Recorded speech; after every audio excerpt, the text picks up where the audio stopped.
Yo, it's your boy JP, It's your boy Chris. and we are DT. DT Comics. Jesus Christ.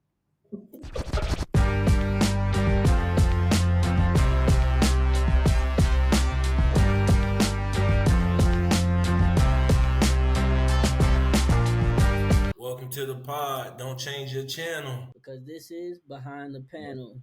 All right. So hope y'all having a wonderful day, man. You know what I'm saying? This is our very first episode of the pod. You get what I'm saying? Clap it up. We ain't got the claps yet. We ain't got the You claps supposed to yet. add the clap button. You supposed to add. I was heading to the process of doing the show, the thing, but you want the claps first. Got you. Let's just run that back in time Okay. skip. Let's run that back in time skip. Hold up. I got you. I didn't know I was about to lock in. Don't worry about it. I won't miss again. That's it. You ready? Yep. Yo, hope y'all having a wonderful day. You know what I'm saying? It's Do a Thing Comics here, man. So, the very first episode of the pod, man, clap it up.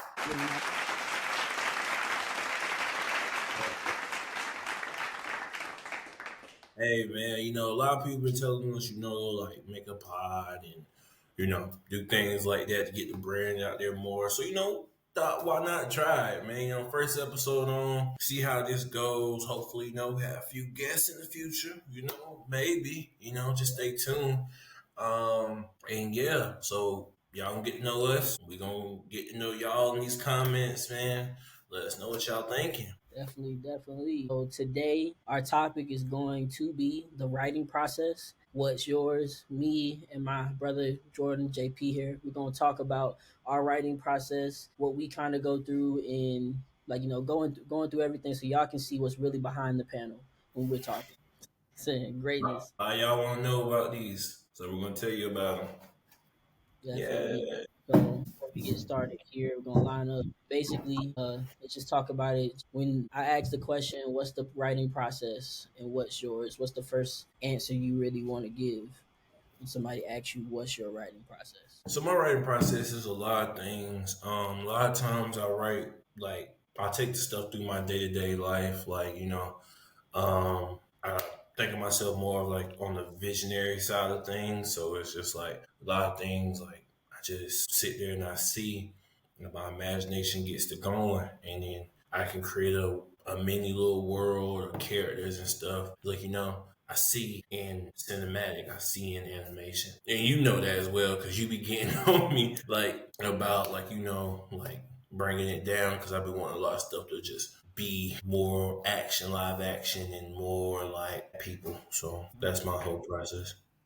The key point in the writing process in general, realizing that everybody has their own ways of going about making a story, and that there's not really a necessarily like a right or wrong in general. It's really saying really it's a creative path that we all kind of go down as creators, as writers. So I guess for me, the writing process, a lot of it in my mind is saying for me, I take a lot of notes. I do a lot of thought process when I'm going through my stuff. It's more or less like trying to figure out how am I going to convey this important message in my story. I think like thematically, what do I want to get out of a story, and addressing it in a way where like you get to get close to the character and kind of get close to this theme that I'm setting. So writing the process, that for me is like one of the first points. Just jotting down what I want to accomplish, what I want out of a scene, and then moving forward in that to make sure somebody feels it or catches it. Try to make it feel a little human.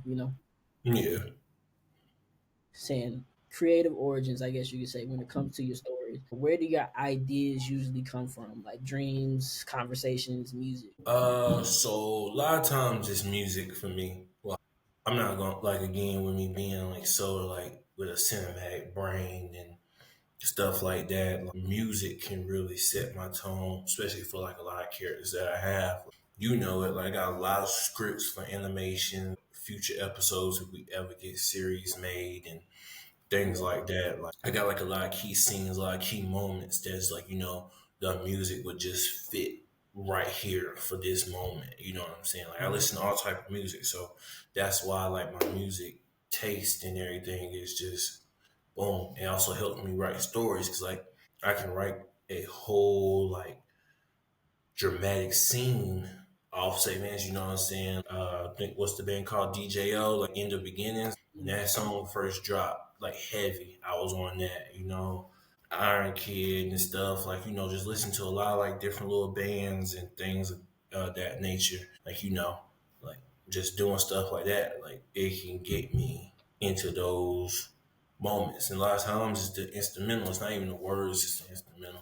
So I say music. I can definitely relate to that for sure. Like when it comes to the music thing, like a lot of some of my best scenes, the best writing I felt like ever is just like comes out of like ideas where like music is playing and you kind of get a feel for it. I think like that's one of the things that like you have a talent for, like getting into that scene, that cinematic energy of being able to take the energy from that song and attach it to something you're creatively doing to like Yeah. make something even more, say, even more fun and even more unique. So like I think for me, yeah, music is definitely a big one. I think conversationally I go through like a lot of different conversations when it comes to me and my friends. Sometimes if we talk about like our favorite series, something that we really liked and really enjoyed, there's certain key elements to a story that I saw in the way that a series might have made me feel in a certain moment. Like, you know, it could be from anything from when you see a Goku go Super Saiyan for the first time. That saying like that's a key moment that you talk about. You know, saying when you see Yeah.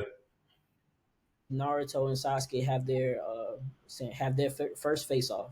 That's the same. That's like a key moment. So I like, for me, uh and of course, you know, it's delved a lot in like different anime, manga, and stuff like that. But also, you can see it in like even comic series as well. Things Yeah. that were really iconic that, you know, you can bring that conversation back around to, so you can describe like, oh dang, I really want the reader to feel this way about the scene I'm writing because this is how I felt when I was at this scene in the series. And you're Yeah. like, I really wanna bring that energy to my series and bring that around. So you like take some of those key concepts, you know, some of the ways those characters interacted with each other, like the interaction between a Goku and a Vegeta, the way that they bounce off of each other when they when they talk, the dynamics between the two, the shift that makes their fight even greater when they do actually fight.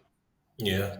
I want something like that for when I'm going. Yeah, exactly. Like that's like my whole process as well, bro. Like just thinking on lines that like music is a very big factor into like people who see this, you know what I'm saying? You try to write comic, write a story, make a story, whatever, bro. Like listen to different music, man. Like don't just get stuck in one genre of music. Like, you never know, like you get outside your favorite genre of music and you realize like, bro, there really is some good music out there and it's different types and they'll actually fit your story well. Like they'll fit Yeah. it real well.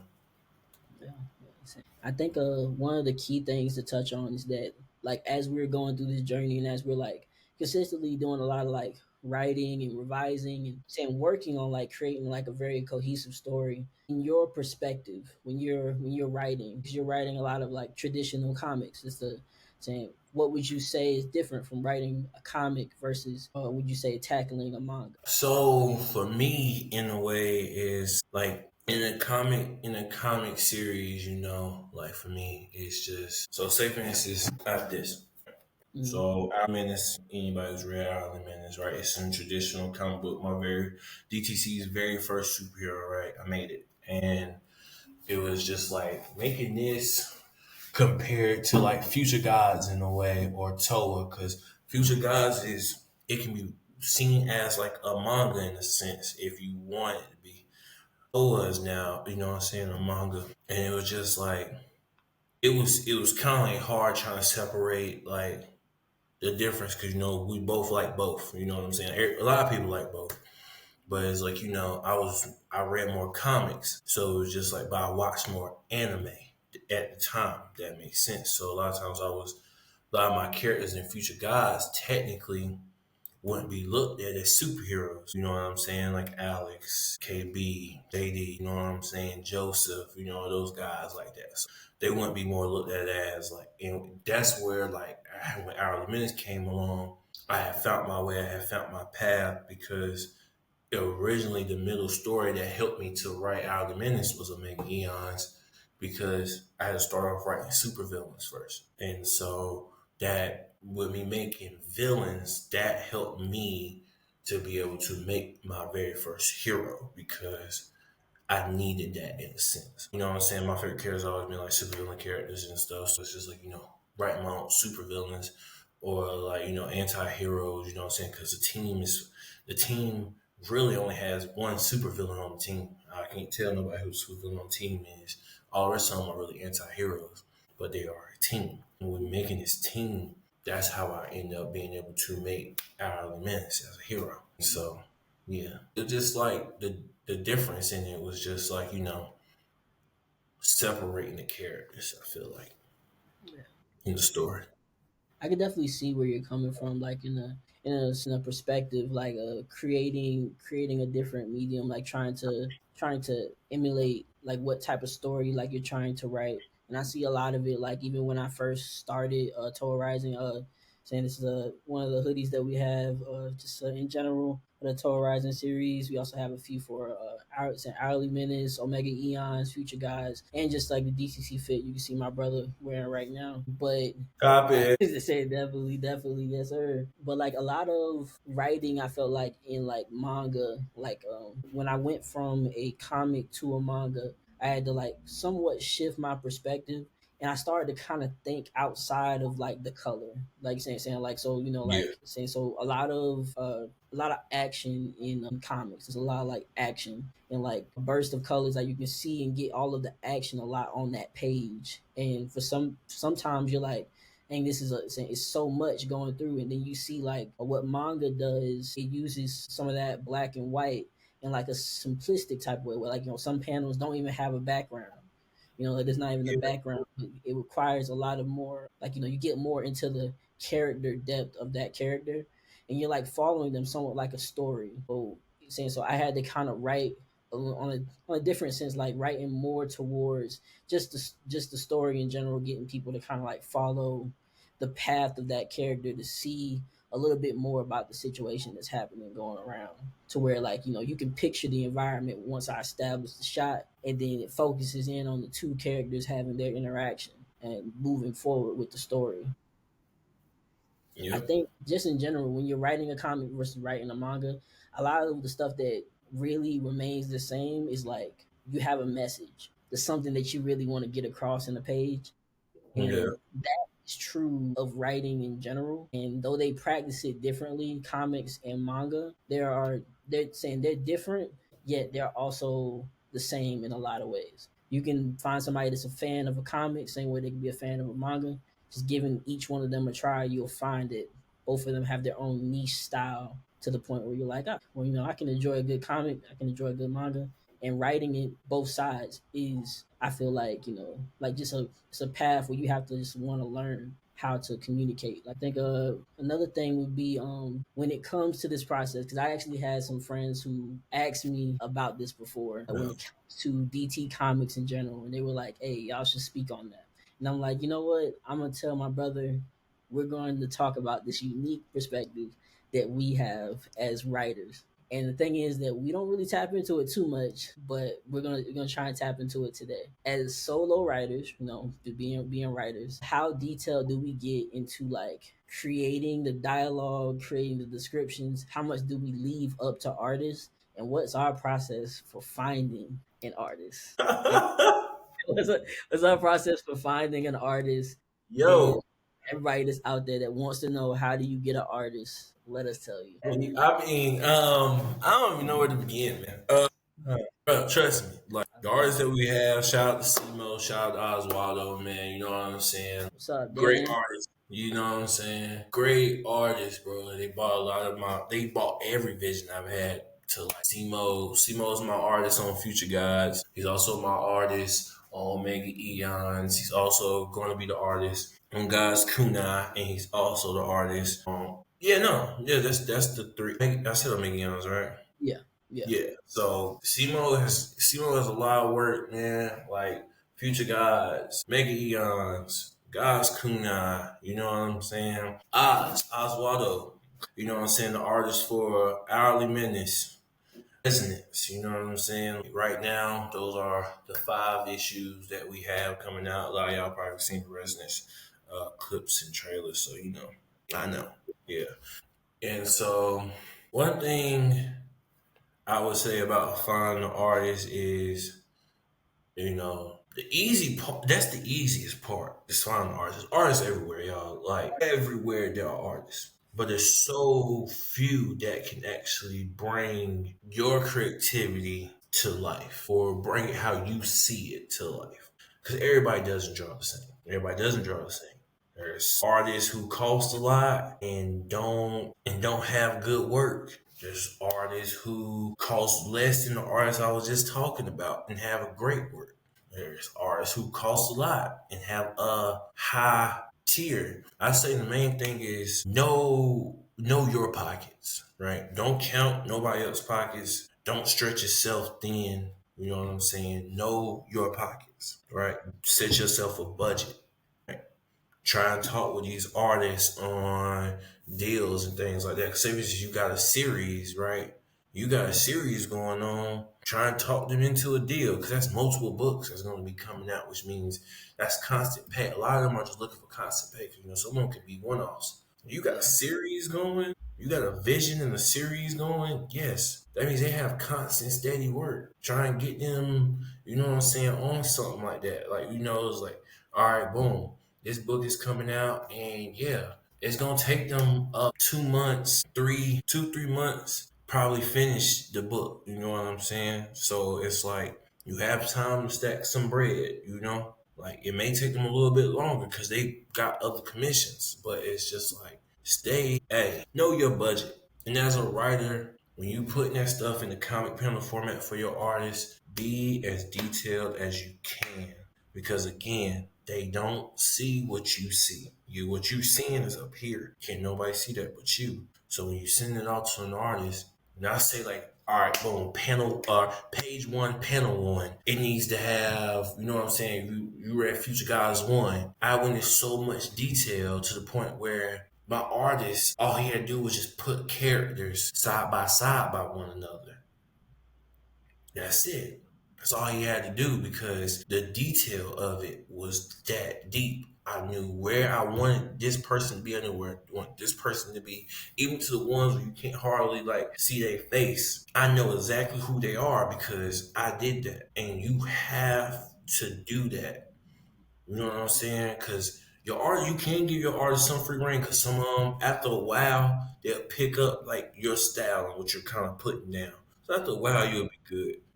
Man, stay on top of that. Also, get constant updates. So don't let them finish a book and you only got to see page one and you only got to see the sketches. You didn't get to see the color. You didn't get to see the line art. You didn't get to see none of that. So now you got to finish book and they got to go back and they got to make adjustments because that's not what you saw. No, bro, be on top of them. You know what I'm saying? Get your money. You're paying, so get your money's worth. You know what I'm saying? That's how I see it. And mind you, like I got a relationship with Oz and I got a relationship with Simo. You know what I'm saying? To the point where it's just like, I talk to them, like not even just about comics. You know what I'm saying? Like we talk, build that relationship with your artists too. Relationships are very key. A lot of people think it's just all right, business side. No, bro, people have personal lives too and understand where they're coming from. You know what I'm saying? Because they're human just like how you're human as well. Granted, yes, your money is in it, but if they tell you they're gonna get it done, they're gonna get it done. Believe in the process, believe in that journey, and just stay on top of that. That's my main thing. Just staying on top of it. Like if they got something going on, just be like, okay, just keep me up there. Boom, that's it. And, it'll get done when it get done, bro. Just gotta have faith. I can definitely, I can definitely see exactly what you're saying. Like the honestly, say like I said, the money, very big thing. Make sure that you budget yourself. Don't race to get it all done and don't get anything from it. You know what I'm saying? Like, saying your story is going to be there when it's time for it to be there. So you want to make sure Facts. that you do it when you do this right. Do it right. This is saying, I know everybody out there, everybody that's starting a book, everybody that wants to just get out there, get it on the shelf and put it somewhere and just hope it just takes off the next day. I'm telling you, that's not how this works. I love all my indie creators. I love all my indie creators. It's like a canon event that everybody has to go through. And I'm telling you, even though you're not gonna listen to me, I'm telling you that you have to take your time. Take your time. Your story will get there. And don't be saying, like I said, this is something that you're paying for. So when it all comes down to it, at the end of the day, you have to live with what you get. So when you're choosing an artist, make sure one of my number one things outside of like, like how much it is, when I'm gonna pay them. One of the biggest things for me is that realizing that you establishing this relationship with this artist is not just a business thing. If you were like some massive company and you could afford to distance yourself from every single artist that you work with, maybe you could do that. But as an indie creator, work with somebody that you like. Work with somebody that you can talk to, because if you work with somebody who's agitated with you, impatient, doesn't care about seeing your vision, is just trying to get from the beginning pay to the next paycheck and the next pay, you are not going to be satisfied with their work, and they won't be able to give you the product that you deserve. So do yourself a service and say, hey, look, even though this person's within my price range, when they answered me on messages, saying, did they seem like were they cool when I asked them like, hey, am I doing, saying, this is what I want to do? Did they communicate it professionally? Is it something that they even take pride in? Because some people only take pride in work that they get paid heavily for. Okay, Yes, so they some do. people do this on the side. Remember, Yes, there's people who do this on the side and people who do this stuff for real. for real. Like Oz, man. Like one thing about Oz, it don't even gotta be nothing about like hourly minutes or you know what I'm saying. Like anything, any project he has worked on in general, he reposts our stuff. He talks to us. You know what I'm saying. Same thing about Simo. You know, like just getting to know him more. You know what I'm saying. Like throughout the years and stuff. And you know, like bro, I'm military. My brother, he was prior military, so you know it's just like working, they know I have to work. I have to do all these other things and stuff like that. You know, like just them guys working with me, being patient and you know what I'm saying? Like, yeah, like those are genuine people that you want to work with. Like DTC blows up. They good. You know what I'm saying? They been with us from the beginning. They ain't no going to other artists, you know what I'm saying? And going to other artists and just leaving them behind. Nah, no, they've been here from the beginning. You know, we want them on the team. You know what I'm saying? We see them as family. You know what I'm saying? And that's like that's just relationships you'll eventually end up building. You know, even when you want to save up to get an animation done. Yeah, even when you want to save up to get animation Hey done. man, one thing about it, bro, like me and my brother got an animation done back in 2022. Yeah, I just want to show it. And then you know that's when you know in 2023, City and Red hit us, and you know we both like what a City and Red did for us. You know what I'm saying? And now we just got animation done with Spoof, very first one. You know what I'm saying? More to come and stuff. Like I say, just find what you want and find what you need and like map all this stuff out, map your journey out. Like, you know what I'm saying? It's okay to plan ahead just because something messes up, but then you know how to fix it. Because if you can get through steps one, two, and three, and you mess up at four, you can curve your way around four and get to five. Rain don't stop no show. You know what I'm saying? Do your thing for real. Hello. Yeah, saying so. Yeah, just saying before we bounce on to the next point, like I think one of the things to really note is like for me in the process of writing a manga, initially starting off as a comic, you gotta have an idea about the type of people that you are working with. Saying so, I'm saying me and my artist, we were saying we're pretty close. I talk to him, just text him. I know him on a personal level. So talking to him when we decided to pivot to a manga, saying a lot of people will be like, you saying you done all this work to progress in this one direction and then turning to do something completely different. I mean, still fun, saying still fun, still, within the realm.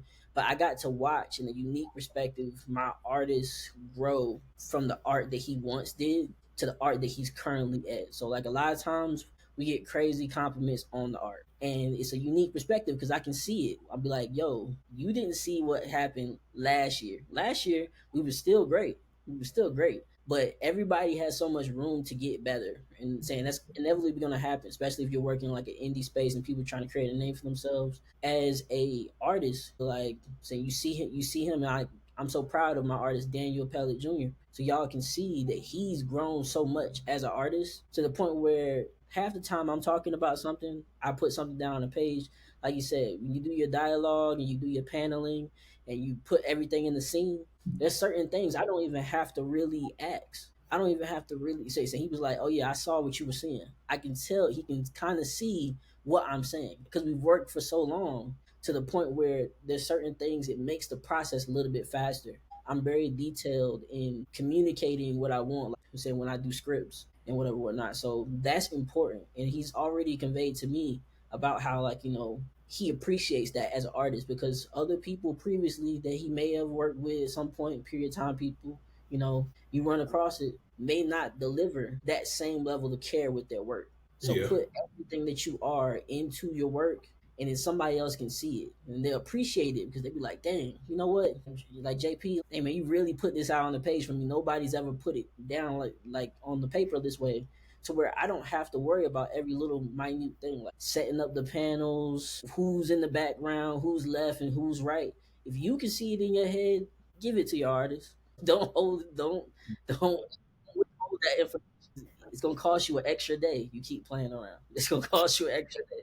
Telling you, and I know, like, you want to drop, whatever Drake said to Kendrick. Hey, I know you want to do that, but look at what happened to Drake.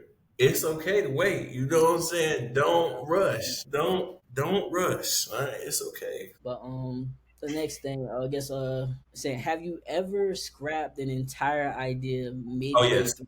What happened? yes, And what happened? yes, for sure, For sure, for sure, bro. I was 100%. I was writing this story in BMT because that's what used to get me through, bro. My notepad, I was writing this story, and I ain't got nothing else to do. And like I say, like I joined up knowing like Dual Throne Comics was my baby. It was my heart. You know what I'm saying? It's something I want to do. So just help the fund what I'm trying to do. Right, get more out there. I wrote this story in BMT. Mind you, this story, I just couldn't. I was trying to involve everybody in my BMT group. You know what I'm saying? I had everything lined up. You know what I'm saying, and stuff like that. And yeah, I didn't go through with it. We actually got a joint book that I think we might scrap because right now we have too many. We have too many stories coming along. It's called Mystic Beings. And Yeah, yeah, that's the one that really started DT Comics for real. In the living room, we were I'm sure just, we're still gonna. I'm sure we're still gonna do something with it. I It don't think just. so. I don't think so. I was just Bro, we have the room, bro. Like you gotta think about it, bro. Like just off this one alone, we right? got Look, some. what do you got? 1, 2, 3, 4, 5, 6, 7, 8. We have eight, and we have eight stories already done, and we adding more. I'll be honest, Chris. I don't think we're gonna have to get things done. And only reason why, which it ain't a bad thing, like we do get it done, we do get it done, but I don't think we will because, like I said, you got Toa right now. You know what I'm saying? And I got Guys Kunai, Omega Eons, Resonance, Hourly Menace, Future Gods, The dog. entire hood verse. The entire hood Yeah, verse. like the It's entire hood verse, which is the hood verse comprises of Resonance, Hourly Menace, God's Kunai. You know what I'm saying? And it's the hood verse because they wear hoods. Okay, they're not because they from the hood. They wear hoods, and it's different things like God's Kunai, like Kunai, the hero Kunai. He has no sleeves. He has a hood. All of this stuff is going to symbolize things like Hourly Menace, Fuse. He has two sleeves. You see what I'm saying on his jacket. And then you have Resonance, who only has just the one with the hood. All of them, all the hoods with the sleep, they represent different things. Obviously, you're gonna see that in like their coming up books and stuff that we end up dropping. But one thing about them, bro, like they are their own heroes. You know what I'm saying? Like new, all of them are in similar cities, but you know what I'm saying? Like Resonance, he's in Newcastle.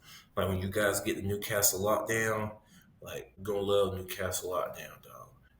Hourly Menace, like you're gonna love the Elite Eight. Yes, I'm gonna spoil that. He has his own rogues team. It's called the Elite Eight. Yes, you know what I'm saying?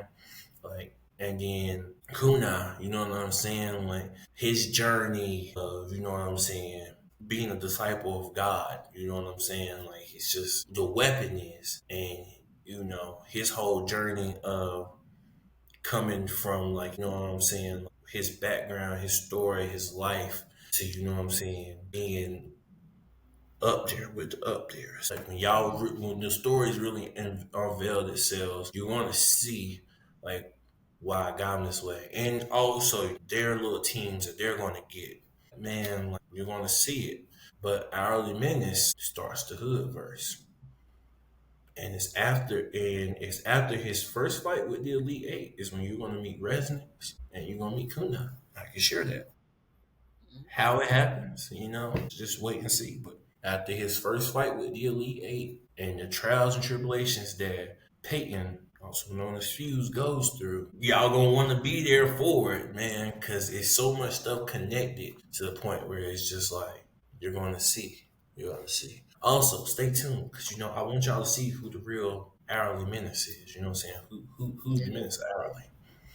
Yeah. So I think saying that's definitely like something to be excited about in the series. Like the ideas that come across my mind, like even in like different mediums, because like since we like talk about stuff and like how the comics and stuff like that, Yep. scrapping an idea is it's a natural path for a writer, especially if you're a creative writer. If you're very creative, you can create a lot of stories in a lot of different ways, and it takes a lot to it takes. And I guess like that probably go into our next point a little bit here, but it takes a lot of like you have to be humble to the idea that like, hey, I can write a better story here. Yes. You have to see it, like you say. And the thing is that sometimes when you're writing something, you're like, dang, this is fire. Dang, this is fire. And you're like, God, I don't even know who's cooking this right now. I'm saying like, and you're creating this medium right now. But like for me, when I was writing the initial Toa series, like the comic, saying, I had a whole entire mindset of how I was going to complete things, of how I was going to do things. And then when I shift even to a manga, saying like, you're like, oh, well, then it's like there's so many things you can do, and you're like, well, what path do I want to take, and what am I willing to take time to create? Because some things you're trying to communicate an idea, and you can communicate it in 5 pages. Some things you gotta communicate in an issue. You're like, dang, I can't wait for this person to get here, but you're like, I can't just drop him here. Yeah, They boy. say can't just drop him here, and now you're like, I'm ready for Algrave, y'all. Y'all don't understand. Al hey, Menace, Algrave, I'm ready, bro. When y'all meet Algrave, dog, hey, man, you hey, want hey, them. saying, all I gotta say is Okay, don't start. not my No. own father. Anyways, y'all stay around. I'm gonna create shirts. I'm gonna create some shirts called. It's gonna have "Not My All Father" on the front, and I'm You telling you, can't y'all do gonna that. Future Guys series, man. So much stuff has happened after the war. So people and make sure y'all clip this. Chris, you clip it. I'm going to rock. spoil some shit, man. Do y'all want to see how Odin doesn't become an All Father anymore? Y'all want to see how an All Father can be changed and rewritten? It's so crazy, bro. Like a little spin and twist on it is so wicked. Like for me, in a way of how I did it, it's so crazy, bro. Like All Father is it's a title, right? One thing about Future Gods is, especially when you get to book 5, 6, and on, like book 5 is dropping, y'all. Don't worry. 4 is gonna drop too. But when you get to book five is already finished and complete. I can go and let y'all know it's done. Just gotta drop. but yeah, man. When you get to book 5, y'all listen to me, and you see how Athena and Ares and Hercules and Hermes as kids get their titles and what these guys' titles mean. You know what I'm saying? And how like they're told like don't be your title. Like, you know what I'm saying? You're gonna realize like 6, 7, and on where things happen in the past, which is why certain people are not who they are. And I told you guys a long time ago in the video that Zeus and Odin are not the most powerful people in this series. but they are the smartest. So when it gets to that point and you see in Future Gods how Odin loses his All Father title but keeps it, you're going to realize that this boy over here is crazy. He crazy. Not He my crazy. own father. All right, bro. Anyways. Before we delve down the rabbit hole, we're gonna talk about how you, as a writer, how do you handle feedback, especially when it's not positive or somebody didn't see something the way you saw it. What advice would you offer, and how do you communicate that as like a writer yourself? I'm not gonna lie. Pre-military JP, I probably wouldn't have handled it as well. Just can't lie. It's just me being a grown man telling y'all like, you know what I'm saying? Because it's just like, you think you wrote the best thing in the world. You think like, oh yeah, this person's just hating. You know what I'm saying? Everybody's not hating on you just because they tell you what you don't want to hear. Everything is not hating. You know what I'm saying? Yes, everybody's entitled to an opinion and you can oppose their opinions, bro, but you can't change people's opinions. Don't even try. You know what I'm saying? Back then, I would have been upset. Someone would have been like, oh man, Future Guys suck. Oh man, Hourly Minutes suck. Oh, Eon suck. I would real upset person. Like, you know what I'm saying? I'm still early in my 20s. I'm on 24, but it's just like I wasn't as mature then. So it's like, I really wouldn't even want to have had heard it. I'm like, yeah, bro, whatever. You don't really know what you're talking about, right? Now that I'm in the military and I realize like how criticisms work, how things can be just said, how, yeah, your opinion doesn't matter, and how, like how to take criticism. When I literally sit here and I tell y'all, bro, that all feedback is good feedback. Because if nobody says nothing, then you really know something is wrong. Yeah, If a person if a person think about it, like if a person is willing to take their time out their day to be like, bro, type on their phone, type on their computer, be like, bro, that was trash, bro. This sucks. Yo, you ass. Yo, put the fries in the bag. Whatever the shit they be saying now. Like, like whatever they be saying now. How would they know that? They had to go read it. They had to take their own personal time out to even watch a video. They had to take their own personal time out to look, do this and do that. No matter what it is, you had grabbed their attention for whatever it was. You know how hard it is to grab people's attention? Think about it. You had something in there. It doesn't matter what it was. It was a little bit of something in there that grabbed that person's attention for them to even try to hate. You know what I'm saying? Or even try to tell you that it's bad. Or you know what I'm saying? Like, yeah, and when that happens, you know you are heading in a direction. You know what I'm saying? It doesn't matter. You're not stagnant though. You're not staying still. That's the worst thing. yeah, Is this you're staying still, bro? You're stagnant. You're not moving at all. But you double thumbs down for real. It don't matter what direction you even going in. You know what I'm saying? Like just go, cause yeah, it's don't telling where it could lead you. Cause guess what? For the person that don't like it, just somebody who does. Cause everything is not for everybody. yeah. You know, everything ain't for everybody. And you're not here to change anybody's opinion. Let me let me go ahead and put a let me go ahead and clap this up. Let me go ahead and clap that. You just finished what you were saying. I just wanted the crowd to confirm what you were just. I'm just saying. I ain't gonna talk too much on it, but y'all know, bro. Like, trust me, man. Like, what's so crazy is I can show y'all proof. Somebody didn't like Future Guys, right? And Chris, I want you to make this a clip. Mhm. Somebody didn't like Future Guys. Didn't give it a chance because the characters were black. I made the characters black, right? Because they're Norse and Greek pantheons, and I made them black. They don't know me. They don't know why I made them black. They don't know that when I was in sixth grade, I had a teacher named Miss Denton, and she was teaching us about different religions and stuff. Mind you, I grew up Christian my whole life, so I didn't really hear about other religions. And I'm hearing about, as a kid, you hear about Zeus and Owen and them guys. They got like technically superpowers, bro. When I'm a kid, I love Spider-Man and stuff like that. So of course, these gods, like, you know what I'm saying? Like, they amaze me. Thor amazed me, bro. Like, you know what I'm saying? And it's just the simple fact of, as a young black kid, especially like in the early 2000s stuff growing up, man, there wasn't a lot superheroes would look like super dark skin and all that stuff. You know, wasn't a lot of superheroes look like me. Didn't have a Miles Morales then, you know, like all that type of stuff going on. Like, yeah, I had Static Shock, but even in Static Shock in some episodes, like he even faced racism and stuff like that. You know what I'm saying? I'm from North Carolina, I'm from South, so all Yeah. right, boom. And so this person, when we broke it down to them, they took the time and they went and read it. It came back in the comments and they loved it. They loved the idea. They liked it. You see what I'm saying? Whole opinion changed because you was on the outside just looking in. You didn't take the talent. You didn't take the time. You just was like, you seen it, saw it, just said you didn't like it, right? Instead, you trying it. And then when you tried it, you realize that you liked it. You know what I'm saying? You realize that, hey, this may be something I can get behind. We didn't have to really explain too much to them. And even then we have disclaimers like saying like this is not to affect the main religion. You know what I'm saying? This is a story, a spin of yes, it's a spin, but it's fun, right?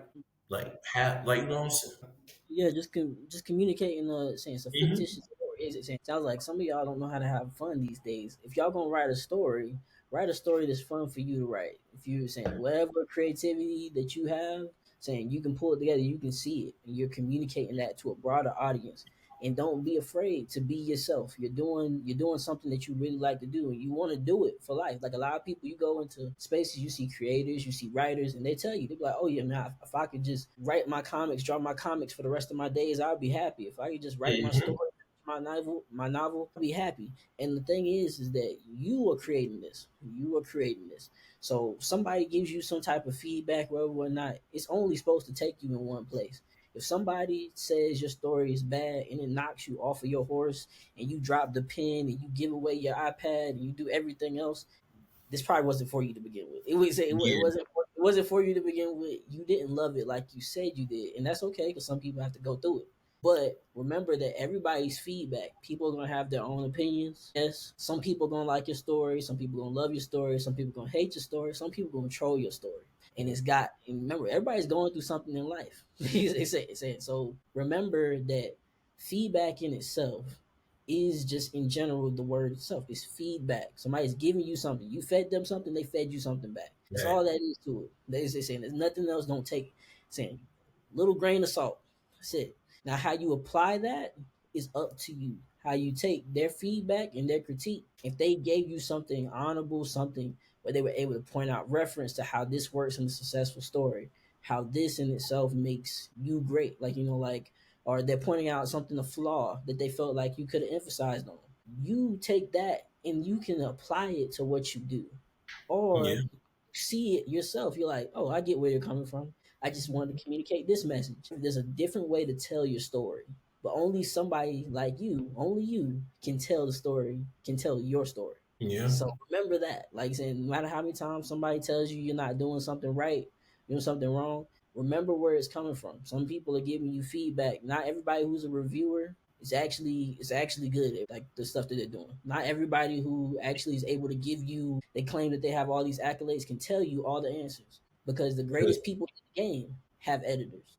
Because one thing about it, what works for somebody else doesn't have to work for you. What you like, don't somebody else may not like. You know what I'm saying? Like, and that's fine. You get it, bro. You know what I'm saying? But one thing I also want y'all to say: don't take everything as hate. Like, just as I say, like, bro, like, this could be a little bit better, or you tell me it can be a little bit better. I'm not gonna tell you you're hating on me because you didn't like it how I wrote it the first time. That would be dumb.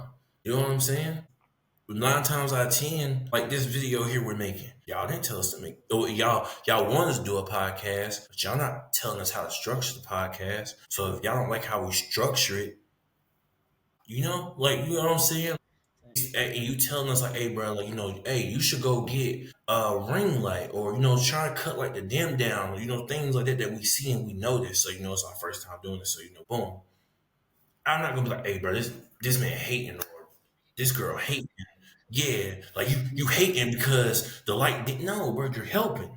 Some things can't be helpful, bro. Like I would never tell nobody that my series are just straight number one, that I'm the best thing since sliced bread and all. I'm not telling nobody that. Out the rip, I'm not telling people I'm this or I'm that. You know what I'm saying? I'm not doing that. Like genuinely, I'm not. Like I'm gonna take it. And one thing about it, you don't have to do what they say. Just because they say something to you, I mean, you don't have to do it. Just because somebody tell you something, you don't have to do it. Like you're your own individual, bro. Don't let it stick to you, bro. Like you know what I'm saying. Sometimes it's good, sometimes it's bad. Live with it. You know what I'm saying?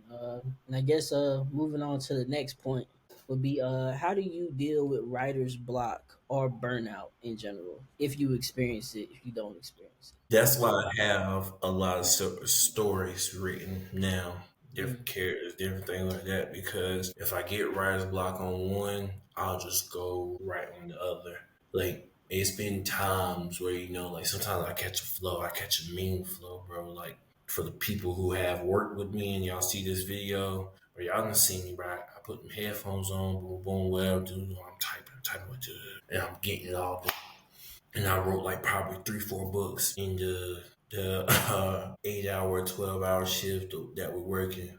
Or you know what I'm saying? Like I didn't did that. Boom. Writer's block for me, it's not really a thing. Like Mhm. it's a thing, but it's not a thing. Like because I always have something I can write on. I make sure that like, all right, I can't find like how I really want to say this in hourly minutes. Also, it's not a crime to ask for help. You know what I'm saying? You're a writer, but guess what? Every writer has teams, editors or whatever. They have teams. I will call my brother. My brother will call me. But yo, bro, like, what you think about this? And like I say, he'll tell me a little idea, or I tell him a little idea. Now, mind you, with this idea that he throws out, guess what? It could be a stroke of genius. I may use it, I may not. I may spin it, I may not. Same thing for him. He may spin it, he may not. He may use it, he may not. Who knows? You know what I'm saying? Like, we are a team. We want to see each other thrive. That's another thing. Stop being selfish. You know what I'm saying? Or stop trying to, like, think people are out to get you. Lock me in, gang. It's like stop trying to do this thing alone. Y'all out here Yes, trying to solo life. That's what it said. It's like, and life is solo, and you hello. All every right, character that you like and love, bro. like, Every character that you like and love, there's not one of them that ain't had help. If it's not from their team, it's from their girl. I'm it's sorry. Like, it's the truth. It's think the about truth. it. Think about it. Superman is supposed to be looked at as the most iconic, one of the strongest superheroes of all time. Guess what show he just had on TV? Superman in who? Lois. That's who he had. I'm trying to tell y'all, bro. Like, even in the Flash, like when Iris said, what she say? We're the Flash. That dumb shit. What? You know, just a little bit, just a tad. One thing, I will say about Lois, she wasn't really on that. We are Superman. She was telling Clark, hey, we are a family. You're This is our Superman, secret. and Our we're secret. a family. We all keep the secret together. Yeah, we all share this together. Like you're Superman, cool, but we're your family, so we're Superman's family. So we need to act like it. You see, but like all of them, regardless, like even with the Flash, bro. Like I know a lot of people gonna be like, "Oh, he's perfect." No, but even with the Flash, like Iris helped. You know what I'm saying? Her family, Mhm. Joe helped. Boom. Guess what? If Joe don't take in Barry, where does Barry end up? We don't know. We don't know. We don't know. An orphan, probably in Gotham, not the Flash, Yeah, hurting people and stuff, and then he gotta go fight Batman. yeah. Saying this, saying saying I said remember that, but we did watch Flashpoint, so it's a joke. It's a joke. I was just joking. being in that zone when you're writing and you saying you experience some type of burnout. The thing is that writer's block in itself, it exists, but it's not as strong for on every writer. And I think of it in a process where like you yourself, some people would say that it's writer's block, but in reality is you don't know where you want to go sometimes. Some people are writing and they don't know what they want. And that in itself, if you're starting a story, look and see how you want to finish that story. Figure out what you want at the end. Like I said, and it sounds crazy. Nobody's saying that you can't change how it ends, but figure out how you want it to start and how you want it to end, and then Yeah, you yourself will see it. You will see it real time. You'll be like, you know what? Instead of you not having an end, you're switching it out for a different ending, which is better than you writing in a no point direction. Because then now we just all here and we don't know where we going. You like to say. Like it would be crazy. Like in general, for me, when it comes to writing on Toa, and I'm like trying to get the pieces together and the values, and I'm creating a volume. That means like like all these chapters is a lot of pages. I'm moving in a general direction. You can think about all of your favorite manga series, even some of the new ones that came out. You're reading into them, and you're like, I'm trying to communicate a story, communicate a concise message. If you don't have any forethought in what you're doing, you're gonna have a hard time throughout the entire process. It's gonna feel Yeah, like you're creating the next thing, creating the next thing, and creating the next thing. You see how JP pointed out, he's like, I have this in mind, this story. He's got this team that he's gonna run into. These things that you have here, you're not gonna just see them like you saying just all. Oh, I'm just creating one, creating the next one, creating the next one, creating the next one. There's a lot of forethought applied before you even get to that point, because now you're writing towards a purpose, and nothing is more stronger than a writer who's writing towards a purpose. People can tell when you don't have a purpose in your writing, and it communicates in the way that you actually create a story. It doesn't feel like I need to go to the next book. It doesn't feel like an issue has a run. It's not even a run series. Like saying, like, you look at like a comic, there's a run to them. Like even if they have like a solo issue, you'll know it's a solo issue by how it's written, yeah, and you'll know it's a run by how it's written. Like the bad guy isn't dealt with at the end of it. That he's saying that this is a three-part here. We got to go to the negative zone. We know it. But this is up. I'm saying, so just in general, if you're experiencing writer block, writer burnout, I recommend step back to some of the foundational stuff. Whatever you do on your docs, on your notes, on your work on your outline. That's saying yeah. that's my advice. Work on your outline, even if it's just random notes that you're going through. Just write it. Just write it down. Also, you know what I'm saying? If you get a writer's block like in the story, one thing that can help is like you said, like you know what I'm saying, jump to the future a little bit. Hmm. Right. And what I mean is you will know how things going, but you kind of stuck in the middle, right? So kind of like build your end a little bit. That's what I do a lot of times, you know what I'm saying? Like the first 5 issues of Hourly Menace, right? They connect for the origin story of Fuse, right? But how I had to do that was I had to know how I wanted it to end. I'm already done technically with 9 books, 10. I think I got 10. But I had to, obviously just get my artist to draw them and stuff like that. Done with 10 Hourly Minutes books. And I had to start, obviously at 1, but I was building 10, 9, 8 while doing 1, 2, 3, 4, right? Because there's some things I added in there that when I first started the series, it was not in there.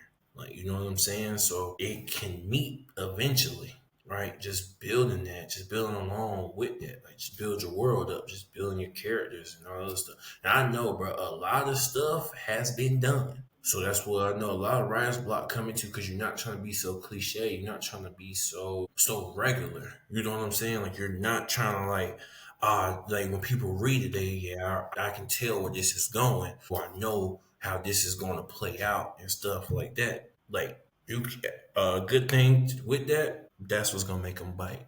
Do that. Give them just a little bit of it and then switch up on their ass. Just switch up on their ass. Man, I'm telling you, bro. They're gonna be like, "Oh, I didn't expect that." I know you didn't. Stop trying to guess. Stop trying to guess. Yeah, stay tuned and just lock in. I'm telling you. Locking in on some of those story fundamentals, locking in on the stuff, understanding that people themselves, no matter how many stories we make, complex as they can be, there are a lot of the simple things. People are simple. Once you look at them, Yes. we're simple. They like a certain thing, and they saying after that they'll go for the ride that you ask them to go for. They'll ask you saying, but you bring them that simple thing that they saying they a lot of these stories touched on. They'd be like, you know what, I'll bite. I'm saying I'll stick around for a second. I'll look. Saying because you saying it's pattern recognition. You gotta remember you're attached to a lot of these things, a lot of these stories that you have. A lot of them you're attached to them in a way where you'll stick with a show and you will watch a show, even in your heart you know it's trash. You know it's trash. Yeah. All you always told you it was trash, but you're staying there because of that. Start off the board, so I'm so sorry. Chest, chest. Saying, I'm one of the ones I stayed on for Boruto just to watching it to watch it. You know what I'm saying? A lot of people were like, "Hey, just put it down, just put it down." I'm I was like, those people. I was those was people. like, saying, I was like, got to see it through. Saying, and the thing is that you have to recognize in yourself exists for somebody else. Somebody is out there watching something, even though they know it's trash. Reading something, even though they know it's trash. I know the Naruto fandom gonna come at me if they see this, right? Let me explain why I said that. All right. I didn't want to see the watered down versions of, like they parents. They parents in the Naruto series were active. You know what I'm saying? Like they little asses was out here at it. Like, you know what I'm saying? Like people having conversations on like think about like Neji, Sasuke, and Lee and all them at that young age. Like, oh, they were looking at them like, oh, y'all might be able to compete with some higher ranks. We might have to give y'all like some. Yeah, And y'all might be ready for an A rank mission, B rank mission, S. Certain team. considering Neji for Johnny. Yeah, like think about that, bro. Like you're already considering this man Neji as like one of them ones. Like like, bro, like people in the people at the final had it Sasuke and Neji, bro, at the final for them, like, cause they were that cold. You see what I'm saying? And then it's like I go watch Boruto, and He cheating and stuff. yeah, I mean his dad cheated. You don't want me to talk about that. It's Read that scroll. I ain't forgot he read that scroll, and that's why he could do all them Cheddar clones. I ain't forgot listen, listen, cheating ass because he couldn't do it at first. Cheating listen, ass. listen. All right, before we even get canceled by the Naruto Cheating fans, ass boy. let's go ahead and get these last ones out the way. What kind of legacy or message do you want your stories to leave? Okay, I'm gonna break them down. All right, Hmm. each one. Omega Eons is based off me and my core friends from back home, right? And so, like, each one is their personality, right? And how they act on like a regular basis. Like, Omega Eon, Story of the Thief, you have X, right? This is based off my friend Mel, right? Mel from Hell. Mel genuinely acts just like the character, right? If you read the story, you know what I'm saying? Like, I know he kind of gives off like Deadpool vibes and stuff like that, like, fourth wall breaking and stuff, but that's just how Mel is. Mel is one of the most like outrageous, outlandish people you ever met. Like he say some of the wildest things on the regular. And so, in this series here, I really want to show like, bro, like never change your friend. Like, you know what I'm saying? Keep your key friends, bro, and never change them. Like, yeah, life happens. Like, I'm all the way in Italy still in North Carolina and stuff like that. Talk to him every day. Mel just actually texts me, which is crazy. And so, it's just like, yeah, like friends are key in life. Our fun time, great time. You know what I'm saying? Like, and it'll be crazy. Like it's crazy, like how all y'all mesh, seeing how different y'all are. And in my series, I just want y'all to know that that's okay. Being different is okay. You know what I'm saying? Having a friend group of differences is okay. Everybody don't have to like the same things. You know what I'm saying? Like they just don't. And we all still mesh well because we like certain things together. We all just don't like all things together. In this ragtag team, when they going through and joining up, they're all odd.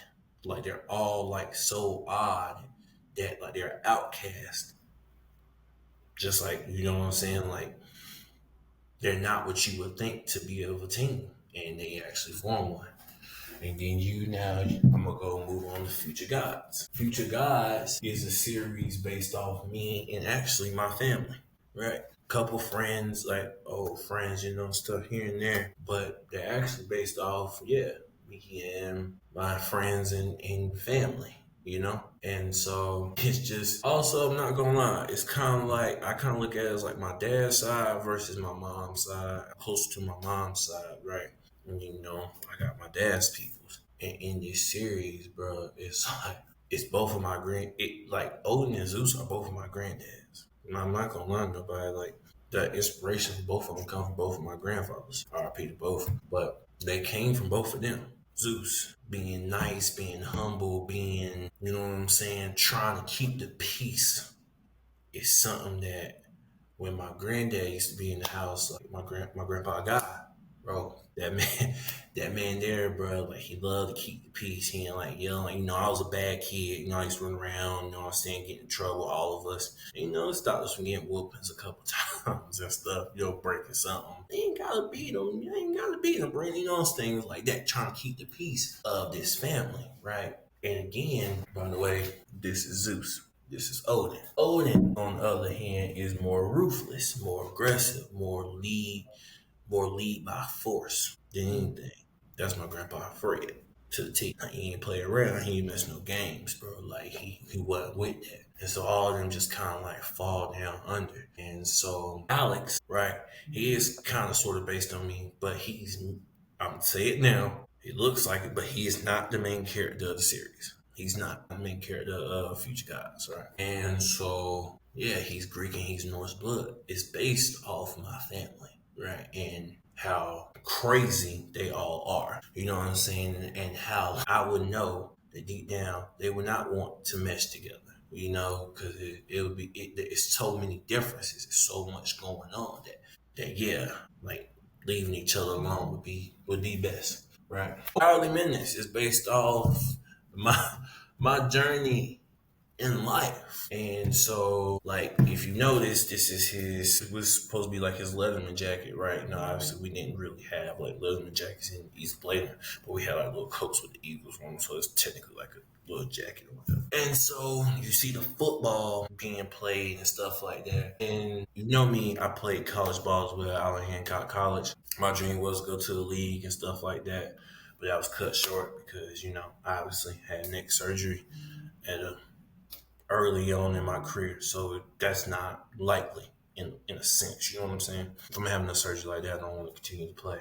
And so then, like, you know, moving on in life, you know, it's like not knowing what to do. It's just as my journey. Like I ended up going on to the military. My friends in this story are my military friends because it was so crazy that we had like so much in common. Playing sports. This is not being our main plan from the jump, and now we gotta join up. It's kind of like what Fuse goes through Peyton. Peyton and his friends' main plan was to play football, bring a championship to the school. You know what I'm saying? They won one in a long time. And you know what I'm saying? That was their main plan, but something happens. Plans change. And you know, in this series here, I just want you to see that you know it's like it's okay to adjust in life. Things happen in life. Life happens, and you have to adjust. And you know, like being a hero and doing all this and that. And the third is things that will happen in life where you have to eventually become your own hero. His city is messed up. I kind of based it off, you know, like where we're from. You know, things happen. And, you know, our city is really just well, our towns and stuff like that really in need of a hero. Really need somebody who genuinely cares, give back to the community for real and just lock in. You know what I'm saying? Change it for the better. I would love to do that. But, you know, it's like, boom. All right. And now, I don't have one for resonance just yet, but I got one for God's Kuna. Right. So this is the God's Kuna. What is that? I said this is fire. That's all the canvas. I like all the canvas. So. Yeah. So this is the God's Kuna, right? And so in God's Kuna, you know, I'm going to tell you about the hero Kuna a little bit. You know, he was sick at an early age, and this Kuna that's been passed down in his family is the thing that is keeping him alive, saving him. His own blood is his weakness, is killing him, right? But this Kuna, this heavenly thing, is the only thing that's saving him, right?